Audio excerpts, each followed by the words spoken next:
It's another Throwback Thursday here at Goody Reader, and today we are reviewing the Booklive by Lideo. This is a Japanese e-reader released on 2012, December 12th. It is made in Japan. How does it hold up today in 2020? Today we're going to find out.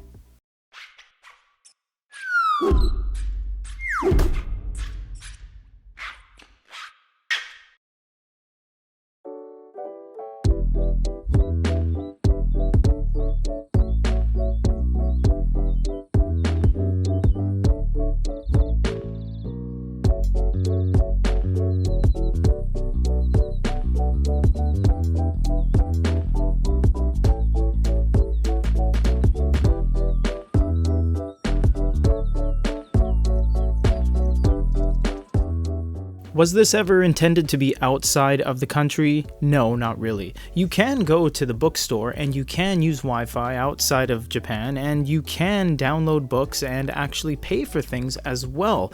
But the entire thing is in Japanese, so we're not going to dwell too much on translating every single thing. We're just mostly going to show you how this thing performs. I will show you some buttons on the bottom though that says Hondana, that is home, or bookshelf, that is shoten or bookstore, menu, modoru, go back, and moji, or typing. So we will show you all of this right now. So here is the home screen. You'll see some of the stuff you have most recently added here. You can search the bookstore here, and you can press here and go to some settings. We'll just touch on this for a second. This does have the ability to create new, move books, move to storage, rename the bookshelf, delete bookshelf, etc. So it has a lot of bookshelf settings if you can, well, understand Japanese. Moving over to the bookstore, you can search up top, or you can search by genre, author name, other search methods, etc. And you do have books and manga you can actually toggle between, because this is primarily, well, for books and manga.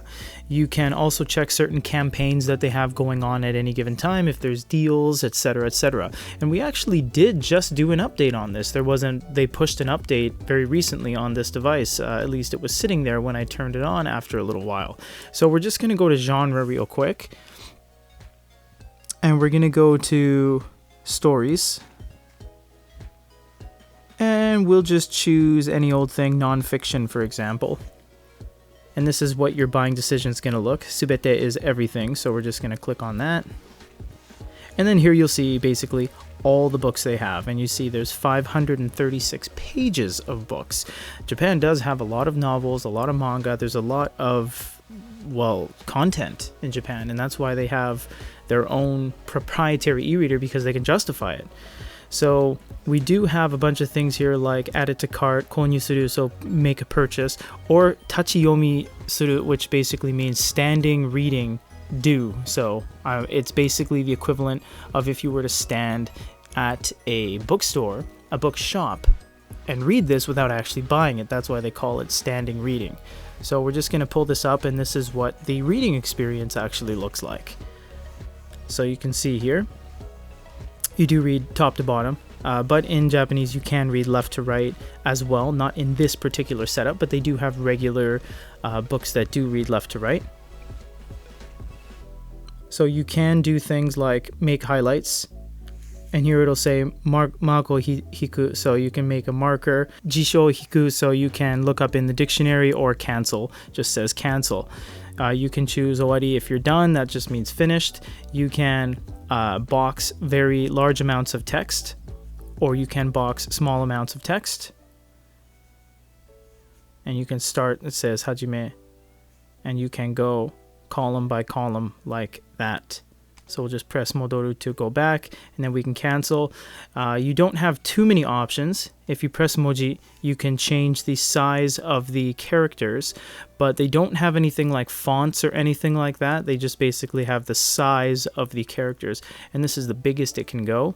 And if you press moji again, the character key, you can make it, you have to close it. You can make it as small as that as well. So the reading experience, although very limiting, it does look nice. It does perform well. And you can see that it's very easy to read. It's very crisp.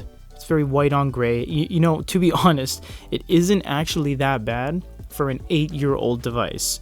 I'm not even joking. There is no glow light. It's not a flush screen and bezel, but it's not bad. It really isn't. This does have the potential in terms of it. The whole package is a very good build quality as well. As I said earlier, it is actually made in Japan. This is before they started outsourcing everything to China, including the DPT, which then the Sony DPT, which started in Japan actually. You do have a couple more things of settings. You have refresh, you have the character size, and the contrast settings, or the brightness settings effectively. This doesn't actually, it does say akarusa, which means the brightness, but it doesn't apply or refer to the glow light because it doesn't have one. So it's effectively just you're changing how light the character weight is. It's basically character weight, how heavy the contrast is on any particular character. Manga is where this thing really shines, and honestly, I would probably just solely use this for manga. The reading experience, augmentation is very minimal. You can't really do anything with the text. There's no fonts. The manga actually looks good. Who knew 800 by 600 could actually look so crisp? It isn't that bad, actually. Of course, recent things in the past 8 years, manga models, more updated devices, even the Progress Technology manga reader where it's made out of real paper, that all looks fantastic. This one doesn't actually look that bad for 8 years old. It holds up pretty well. Now, you can't change any of the text or anything. It's not interactive like that. Like, these aren't separate elements, but you do have some options here.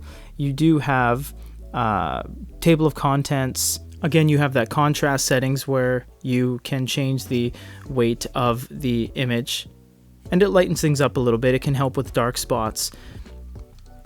And you just have some other settings, which is basically just help or move to another bookshelf. So again, the settings aren't plentiful, and this isn't even a sample. This is a fully downloaded, purchased manga volume from this store, because it doesn't really handle side-loaded content all that well. This thing actually only runs .book and .epub, so there aren't a whole lot of formats it's actually running, and side-loading isn't all that friendly because there's only a couple gigs of actual storage on here. So it is mostly for you to use the bookstore and go about downloading the content that is available to you. You can see there's lots of volumes here, and we're back home to our bookshelf. So this is just a little throwback to a device that is 8 years old. We're going to be doing this a lot. This will be one of the first entries of Throwback Thursday, the first or second entry, and we're just basically bringing back devices that have been long forgotten or even not even touched on. We've never done a review of this, but our Japanese office gives us a little bit of an advantage because we have operations in multiple countries, which allows us to get our hands on things like this. For more Throwback Thursdays, check out our Thursdays, where you'll see throwbacks to old devices. So for a Throwback Thursday, goodyreader.com, this is Peter.